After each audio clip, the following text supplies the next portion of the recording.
American, whether they voted for me or not. Well, and the ones that didn't vote for your bills but run on them. That's too. right. Mr. President, thank you. Thank you. Thank you very much. I appreciate it's great to have you. It's Thank good you. to have Thank you. you. Thank you. Don't go anywhere. It's a very exciting day around here. We'll have reaction and analysis to Back at it again. Excuse me. I'm sorry. That's just absolutely hilarious. I'm sorry. I apologize. Okay, let me get serious. So, of course, Joe Biden has always had these types of gaffes, man. And apparently there was one that we didn't even know about. Like, share, comment, and hit that subscribe button if you are new. And let's dive in. I interviewed Biden right after he was elected. Really? Yeah. Wow. And it was taped. It was for the 6 For p.m. ESPN? Sports. Mm-hmm. It was right before the Major League Baseball All-Star game. Oh, of course. Which they cool. ended up moving out of Atlanta, if you recall, because of the alleged racist voting rules, which is insane and so stupid. They did have egg on their face for that one because they did polling afterwards, and I think I'm getting this correct, 0% of people, including people of color, said they had a bad voting experience. Of course. Or they couldn't vote. Of course. It's so stupid. Well, but by the way, I mean, that's so racist. That could have been because they shone such a light on it that they dared not. No, I don't think so. Give me a break. Good. Argue with me. No, give me a break. That is so stupid. That for the people to say that it's racist to have people to show a freaking ID to vote. What? Because I agree. Because we're not, as black people, we're not smart enough to remember our driver's license. It's so funny when the woke do these things that they think are so not racist that are then it's actually racist. Yeah, same thing with they constantly conflate like black people committing violence with police being bad to black people. Like, let's pull the police out. Well, that hurts the people, the people who need help the most. Yes, who have legitimate businesses. It's almost like they're picturing that. Oh well, of course, who are the cops going to be bad to? The criminals, and who are they? Like, it's so racist to do that. And of course, they have polling on this too. More African Americans want more policing than white people do.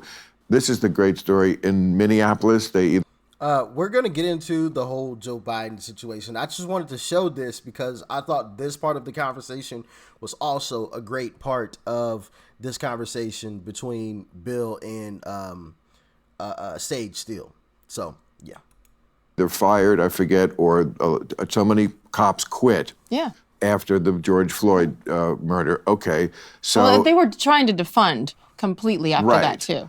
So, of course, what did the cops who weren't working for the police force do? They hired themselves out as private security. Yes. In white neighborhoods that now felt unsafe because there weren't enough cops. Yes. So again, racism solved. Yes. So honestly, they show their stupidity. They're so stupid. Constantly. And that whole thing in Atlanta was just ridiculous. And so I was interviewing Biden leading up to that. And I had to ask him if he supported, pulling the game out of there. But the story was, honestly, I don't like him. I think he's a terrible president. However, forget that. The human aspect of what we're witnessing right now with him, to me, is heartbreaking and it's inexcusable. Right. By the family. When you knew during the election, and that was my point, so we're taping it, not live. For my live show, it was like, let's tape this. And it is the President of the United States. Right. So I was okay taping. Usually I hate taping, live, go, react, just whatever. Same thing with me. I'm better live. It's just Me the pressure. too. I don't know what it is. We're the same person. We're sickos is what we are if we like it live better. The adrenaline rush. So we had a technical issue. I'm like, really? Like the leader of the free world is sitting here. And it was satellite. It wasn't in person. We're having a technical issue. And so I had to BS. I had to chit chat in waiting for us to start rolling. To him? Yes. And so. Ask him about corn pop. What? He once told this long story about, never mind. Corn pop. You got to look. Okay, I have to look that up. Google it. Well, what he started to do, of course, he has someone next to him, and they keep a black curtain over the lens of the camera so you can't see him. Oh. until the last second, Right. which you can hear, and we're chit-chatting, and Right. they're protecting him. Right. Maybe they do it with all the presidents. I don't know. I've only interviewed one. But so I could hear him, and I heard him, and he goes, what is this for? And I'm sitting there going, because my mic's on, everybody's listening in the control room. Wow. And he's like, who am I talking to? Oh, Wait, what's her name? And I was like, oh. this is like a Naked Gun movie. I was going, oh my God. And then he's like, he said, SportsCenter, ESPN. And they told me, he goes, oh, okay. And so I said, what do you say? Hi, Mr. President. Right. Nice to meet you. And so I'm trying to just fill time. And he said, I used to play football. And I'm like, yes, I know that. And now I think it was Delaware, University of Delaware, I believe. I didn't know that. Hens, yes. And so he started to tell football stories of his greatness. And I just was, again, I can't see him. You can see the curtain moving. And that was the theme of the stories, that he was great at football? At football. He was the And hero then in the story? And then he said, Wow. he goes, and I had the best hands. And what do you say to that? Well, ironically, Clinton used to say the same thing. And that, See, I if it was Clinton, trust me, you wouldn't have any trouble chit-chatting. well, He would have been all over that. I would have preferred to keep it via satellite versus in person for Clinton as well. And then I said, oh, so you were a receiver? And he started to explain it. And here's the saddest thing.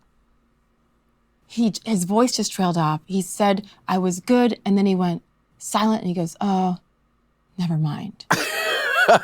No, you're laughing. I thought it was so sad because I realized that's why he was in his basement during the whole election cycle. Right. Because even then, he couldn't finish his sentences. He struggled. So forget about politics. I don't care. I didn't vote for him. However, Right. that made me sad to So you didn't realize. vote for Biden either? No. And that's okay. I Thank still you. love you.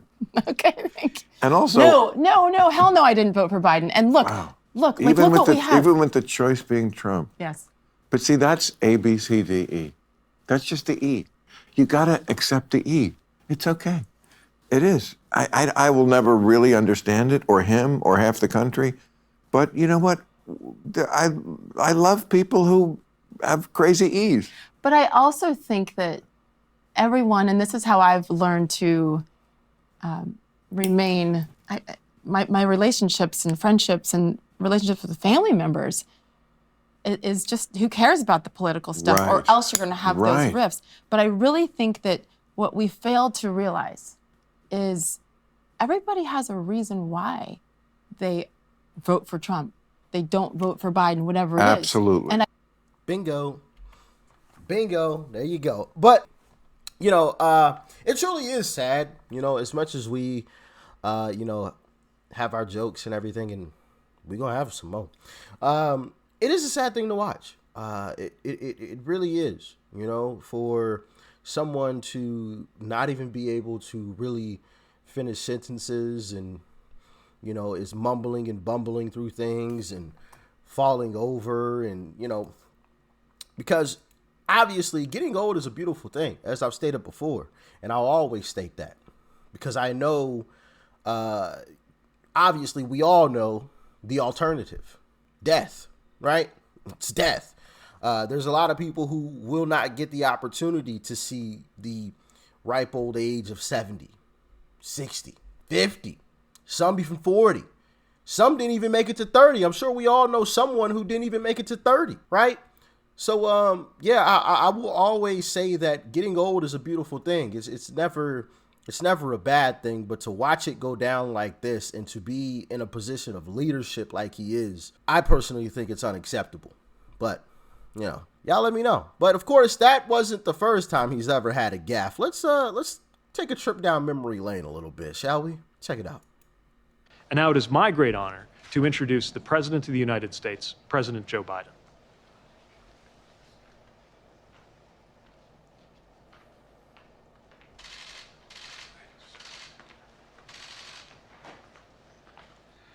Thank you, Secretary Buttigieg.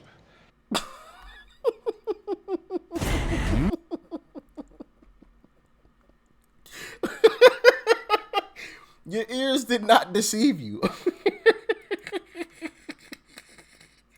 Secretary Booty Juice. You may remember my predecessor promised to be the greatest job president in history. Well, it didn't really work out that way. He lost 2 million jobs over the course of his presidency. 2 million. We've created 13.4 million new jobs. We not only recovered all the jobs we lost during the pandemic, we've added millions more. We've seen record lows in unemployment, particularly, and I've focused on this my whole career, particularly. Now watch what he says about black people and Hispanics not having high school diplomas. Check it out. We've seen record lows in unemployment, particularly, and I've focused on this my whole career, particularly for African Americans and Hispanic workers and veterans. You know, the workers without high school diplomas, the lowest unemployment rate in 70 years for women Excuse me? now.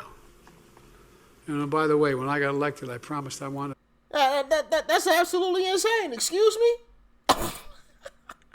But of course, you know, his nickname is Jim Crow Joe, of course. But, you know, there was a recent gaffe as well.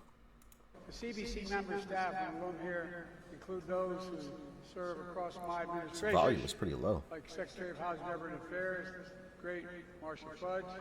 Sorry about this volume being low. I don't know what's going on. We're joined by several other cabinet members. Tonight's awardees, Hakeem Jeffries, a leader with integrity and courage. Courage. And Karen Bass, a visionary mayor and does whatever she says she's going to do. And Karine Jean-Pierre, my press secretary. No wonder I'm doing okay. And Justin Jones, a new voice that gives us hope for the future, Justin. And two of the great artists of our time representing the groundbreaking legacy of hip-hop in America, LL Cool J. By the way, that man's got biceps bigger than my thighs. I think he's... And MC Light, both of you. Oh, man. Shall I continue? Obviously, you guys know that this video could turn into an hour long if I wanted it to. But, you know, there's no need to pour on, okay? No need to pour on. But it's truly a sad situation, man. And I think we need to help him out. And some of you think I'm joking. But I definitely think we've got to vote this guy out. We've got to vote this guy out, get Trump in. I know some people are going to say, well, Trump is old too. Yeah, but once again, getting old is a beautiful thing. And I don't think, see, and when people talk about age, I don't think age should be the determining factor on whether or not you can run for office, right? That shouldn't be the determining factor. The determining factor is, can you run for office mentally and physically? And I think Trump checks both of those boxes. Now, obviously, Trump isn't like sprinting up and down a football field or dunking a basketball. You know what I mean? Like, he's not like a super crazy athletic guy, which, you know, if you want to get into that discussion, we can get into that discussion, because one of the things that I personally believe that should happen is that anyone that declares a war has to then go and fight in that war. You have to go over and fight at least for some period of time in that war, or some of your family has to go. That should be a requirement. And I think a lot of this stuff may end, but that's just my humble opinion on it. Maybe I'm an idiot. That's definitely possible. Probably the case. Okay. That's probably the case, but y'all let me know your thoughts and your opinions on that. But, yeah, age shouldn't be the determining factor. The determining factor should be your mental and physical state. It's that simple. I don't care if you were 110. If you're physically still there and mentally still there, by all means, do your thing. Do your thing. But y'all let me know if you agree. You let me know if you agree. And shout out to Sage Steele, by the way. All right? And with that being said, y'all stay safe out there. Peace and love. I'm out.